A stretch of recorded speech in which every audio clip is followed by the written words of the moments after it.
Hello, my name is Lisa. Cape Town is my home. I really love this place and its people, and I'm here to help you love it too. In this episode, we'll learn more about the city's indigenous people, explore fascinating natural history, and wander through some of the oldest art galleries in the country. We'll uncover stark reminders of South Africa's colonial and apartheid past, and why St. George's Cathedral is considered an important symbol for multi-faith traditions and solidarity movements that shaped democratic South Africa today. All of these landmarks exist alongside a bustling and vibrant central business district. Very few suburbs offer such a rich and concise introduction to the city's history and heart. And I'm about to take you through a virtual tour to show you everything you need to know. But you're welcome to jump ahead at any time. Just use the timecodes in the description below to skip to the locations you're most interested in. Also, in case you missed it, this is episode 1 of my Beginner's Guide to Cape Town series, where I bring you along to some of the spots I've mentioned in my interactive digital guide. Not only will this series show you what to expect when you visit, but you'll get a front row seat to local life as I meet with some of the suburb's most influential characters, helping shape the city into what it is today. There's a lot to explore, so let's dive right in. I'm standing at the centre of the Cape Town Company Garden complex. Now, no other square kilometre in the city offers me as many layers of Cape Town's rich history or as much insight into why the city is the way that it is today than this section right here. At the heart of these vegetable gardens runs a freshwater stream all the way from Table Mountain. Now, yes, this was super important during colonial eras to sustain passing ships on their trade route. But long before that, these sweetwater streams, as the indigenous Goranaikwa people used to refer to, were really important for sustaining life here. The Goranaikwas also made use of the very fertile land all along the Table Valley area to graze their cattle. These vegetable gardens are one of the many landmarks located in and around the company's garden complex. In case you missed it, the company, referred to in its name, is the Dutch East India Company, who saw an opportunity to make use of the good soil at the tip of Africa to refuel the colonial enterprise.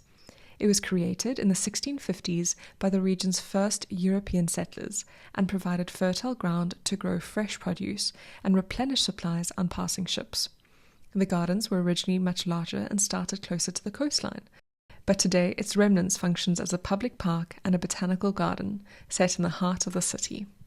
Cape Town's Labour Corps Memorial commemorates more than 1,700 South Africans who died serving during First World War. It restores dignity to many African men who quite literally carried the burden of Britain's military campaign on their back, but who until January 2025 had not yet been recognised or had no known grave or commemoration. So of the two locations where you can stop at a restaurant or cafe in this company garden complex, this is the smaller of the two, called Coffee on the Vine. Now, I really love this location just for a catch up with friends. It's often a little bit quieter than the main restaurant.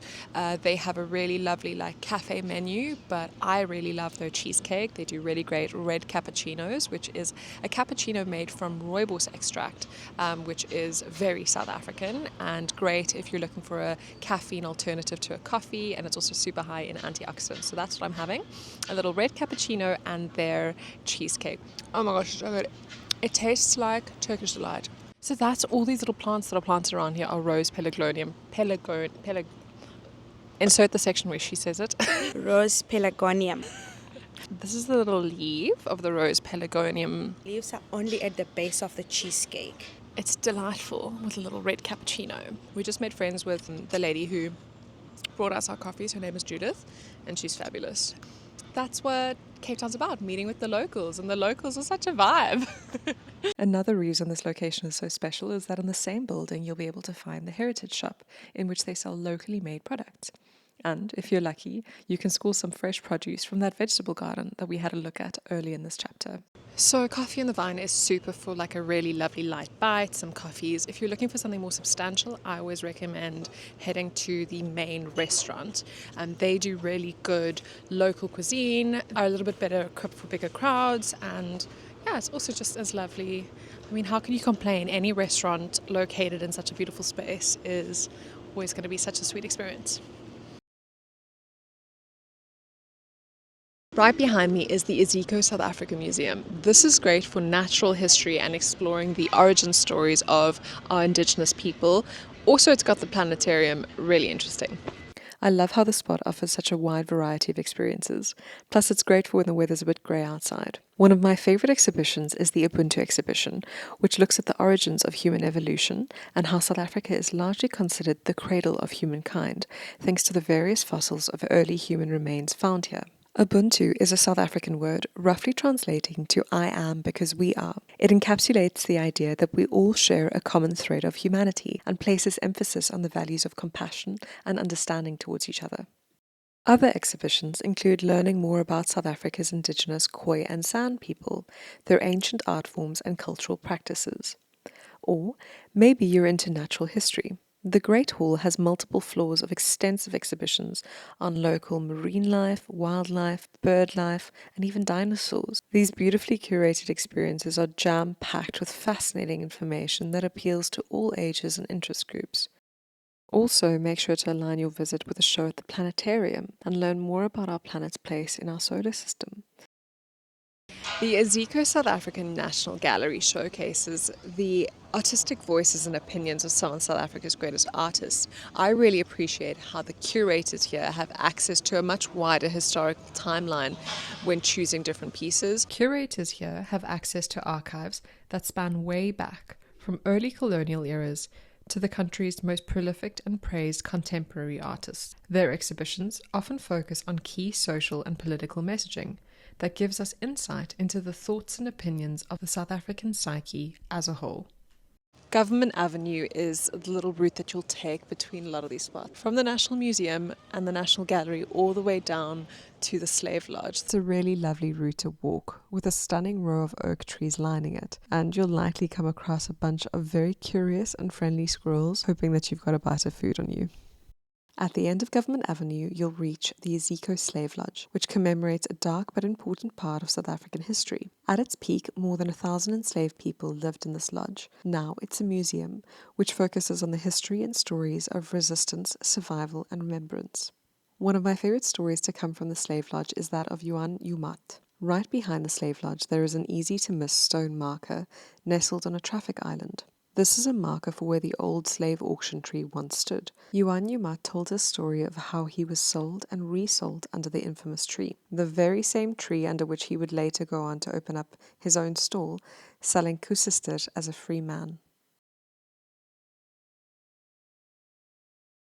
Referred to as the race classification benches here on Queen Victoria Street. So we have benches that are marked for non-whites only and for whites only, which is essentially how all society in South Africa functioned for a really long time. This is the building where a lot of that legal practice was put into place. In the 1960s, a room that is now the High Court Annex was the scene of formal hearings of the most bizarre and humiliating kind, as ordinary people came before an appeal panel to argue about what race they should be labelled. Apartheid's Population Registration Act classified every South African as belonging to one of at least 7 races, and accordingly granted or denied them citizenship rights on a sliding scale from white, having full rights, to Bantu, with the fewest. Not only was the concept of dividing people between like black and white absurd, but then you're trying to add in this like multi-layered, semi-nuanced, not at all nuanced classification system. You know, there's a scale, and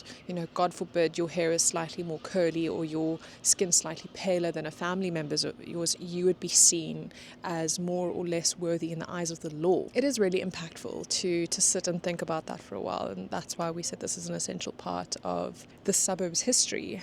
This is the entrance of what was once the race classification ward. So how is it that a country with such a tragic and unjust past holds a global reputation as a moral heavyweight? Well, our history is jam-packed with inspiring stories of freedom fighters, community leaders, and ordinary citizens doing extraordinary things in the name of peace, equality, and dignity for all. There are few better examples of this inspiring history than St. George's Cathedral. Appropriately nestled right between the slave lodge and the race classification benches, this famous cathedral is best known as the final resting place of Archbishop Desmond Tutu. Tutu was the first black Archbishop of South Africa and world-renowned as an anti-apartheid and human rights activist. He led numerous interfaith marches calling for the end of apartheid from the front steps of this very cathedral. He was awarded the Nobel Peace Prize in 1984 for his role as a unifying leader in the non-violent campaign against apartheid.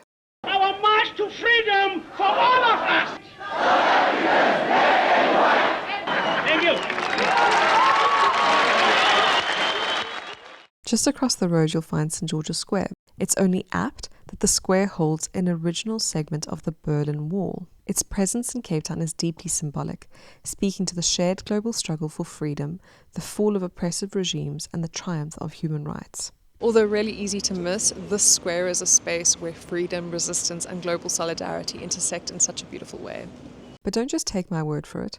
Why not join a free guided walking tour that leads from this very square? There are so many knowledgeable guides who can cover the intricate history of this part of the city in far greater detail. Plus, it's a wonderful way to enjoy more of the city on foot. Now, we've almost made it to the end of this episode, but while filming, we bumped into a very dear friend of mine that I'd love all of you guys to meet. And right over here, we have one of Cape Town's best artists. That's Majozi, or as we like to call him, Maj. Maj is a celebrated singer-songwriter known both locally and abroad for his heartfelt, feel-good music that blends indie, folk and pop. Majozi has had an incredible career trajectory over the last decade, showcasing his uplifting lyrics and soulful sound. His music explores themes of hope, love and faith, and it's exactly this sincerity that has made him a fan favorite. Despite performing on stages all over the world, Majozi proudly calls Cape Town his home, with his wife and one of my dearest friends, Daniela Majozi. They're both deeply connected with the creative community and passionate about the people and energy that make this city so special. Come be in our video? Be in the video. Someone was trying to embarrass me filming my videos, and I was going to be in it. How are you? Don't put that on me. Oh my god. Maj is like a very good symbol of Cape Town life. So, Okay, alright, that's good. Maj, what is one of your favorite parts about mornings in the city centre? Oh, that's a good question. You know what? You have an intersection of all different types of people from different walks of life. You have lawyers, you have street cleaners, you have people on their way to different type of jobs, and everyone has to kind of intermingle in the city. And it's really cool. Like, you meet different people, you get to see the beauty of this country represented on the streets, and I really appreciate that. And it's cool because you're like, oh, all these people are going to go do different things. They're going to go start their lives, they're going to go provide for their families, they're going to go meet friends, they're going to go, they're all doing their best in life. That's what I see in the morning, at least. And I'm just going to gym. Maj, thank you so much for being a sport and for interrupting my filming. It's nice to see you. Cheers. Okay, back to regular programming. And just like that, we made it to the end of episode 1. If you made it this far through the video, well done. I hope you enjoyed learning more about why this unassuming section of the city is such a historical melting pot.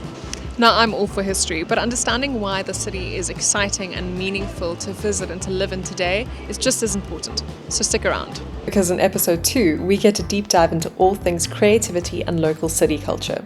You'll hear all about the best of African fashion and design, the local art scene, and get the inside scoop on where locals buy their goods. Plus, I'll share all the best cafes, rooftop restaurants, and cocktail bars. There's so much coming up this season, I can't wait to share with all of you. Don't worry, I'll pop the link below so you can jump straight into the next video. Until then, bye, I'll see you in episode 2.